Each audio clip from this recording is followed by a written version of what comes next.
मुख्यमंत्री द्वारा रेंगाली दक्षिण पार्श्व भूतल पाइपलाइन वीडियो कॉन्फ्रेंसिंग रे लोकार्पित होईछि। अपराह्न माननीय मुख्यमंत्री श्रीयुक्त नवीन पट्टनायक दर्पणी शाखा केनाल 37 किलोमीटर 50 मीटर शाखा केनाल निमी एवं नरसिंहपुर शाखा केनाल 19 किलोमीटर 56 मीटर और ढेंकानाल कटक जिलार 6000 हेक्टर चाष जमी को भूतल पाइप जल जलसेचन प्रकल्प को वीसी माध्यम लोकार्पण करिसेंति। समग्र राज्य में कृषि और कृषक परिवार सर्वांगीन उन्नति पई जल सेचन को अधिक गुरुत्व दिया जाउछि। चाषी भाई मान अर्थनैतिक विकास साथ बोली माननीय मुख्यमंत्री प्रकाश करिसेंति। एही अवसर में शंकरपुर यात्रा पड़ियाठारे आयोजित सभारे कृषि कृषक सशक्तिकरण मत्स्य प्राणी संपद विकास मंत्री श्रीयुक्त रणेंद्र प्रताप स्वाई और ढेंकानाल सदर विधायक सुधीर कुमार सामल जोगदे कृषि और कृषक परिवार उन्नति एवं कृषि उत्पाद वृद्धि सहित ओडिशा स्वावलंबी होउथिबारु मुख्यमंत्री को धन्यवाद ज्ञापन करथिले। ए उत्सव में जिला परिषद अध्यक्ष श्रीमती अर्चना पोहाण, ढेंकानाल जिलापाल श्री मनोरंजन मल्लिक, कटक जिलापाल श्री विनीत भरद्वाज एवं रेंगाली दक्षिण पार्श्व केनाल मुख्यमंत्री श्री प्रदीप कुमार प्रधान,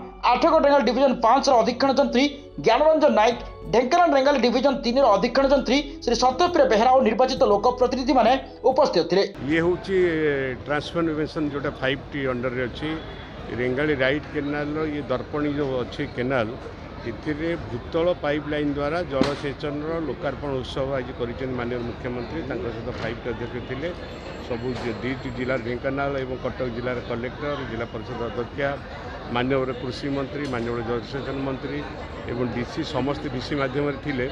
आपन जानी जे सब आम देखी ओपन केनाल द्वारा माटी खोलिया पड़े जमी अधिग्रहण करा पड़े सेटा न होई जमी अधिग्रहण न होई माटी तले पाइप पका जाए ता द्वारा जलसेचन करा होची। ये प्रकल्पर कस्ट होची 900 करोड़ एवं प्रथम फेज रे 6000 हेक्टर को जमी पानी दिया जाउची। ढेंकानाल आठगड़ तिगिरिया ब्लॉक होची 36टी पंचायत आमर होची 18टी ग्राम तांकर 36टी ग्राम आमर होची 2800 हेक्टर प्रिलिमिनारी स्टेज पानी मारिबो तांकर 3200 हेक्टर पानी मारिबो। आगामी दिन में 26,000 हेक्टर को पानी दिया ये लंबा पूरा जीव तेणु आगामी दिन में बहुत जमी की पानी मारिबो। ये गोटे नूतन दिग देखाई जलसेचन विभाग जो जंत्री माने नुआ टेक्नोलोजी रे ये भूतल पाइपलाइन काम कराई।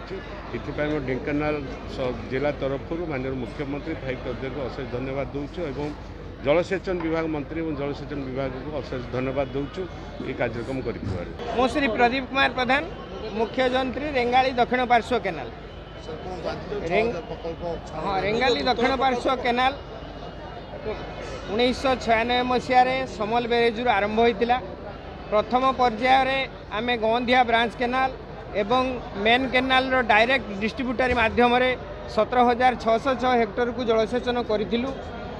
तापर मधुसापाटनारू आमर 2टी शाखा केनाल नरसिंहपुर शाखा केनाल एवं दर्पणी शाखा केनाल करिवार योजना सरकार स्थिर कले मुख्यमंत्री अनुमोदन कले। तापर 2016 मसीह तार कार्य आरंभ है।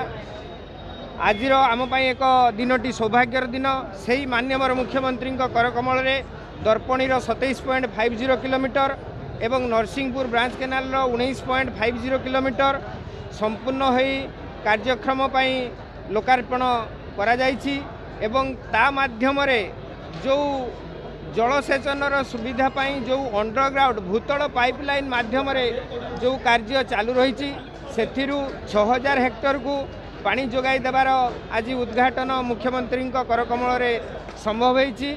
से 3500 हेक्टर पानी आठगड़ निर्वाचन मंडली आठगड़ सदर ब्लॉक एवं तिगिरिया ब्लॉक रे सेचक्षम हो पार।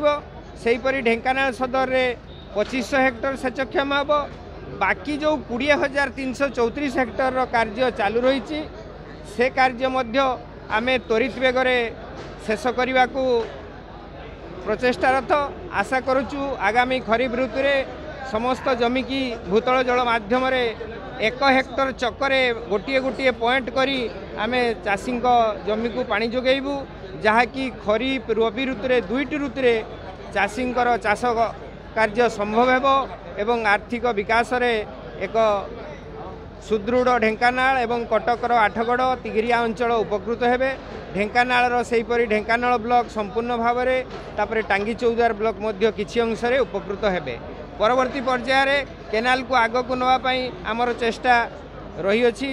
जदि ताहाको आमे सक्षम हेउ फॉरेस्ट क्लियरेंस रो जो बाधक जदि दूर हेबो ताले परवर्ती पर्यायर मध्य आउ 40 हेक्टर जमी को जल दर्पणी शाखा केनाल माध्यम जोगाई हेब। ढेंकानाल अक्षय कुमार नंदन रिपोर्ट रियो न्यूज।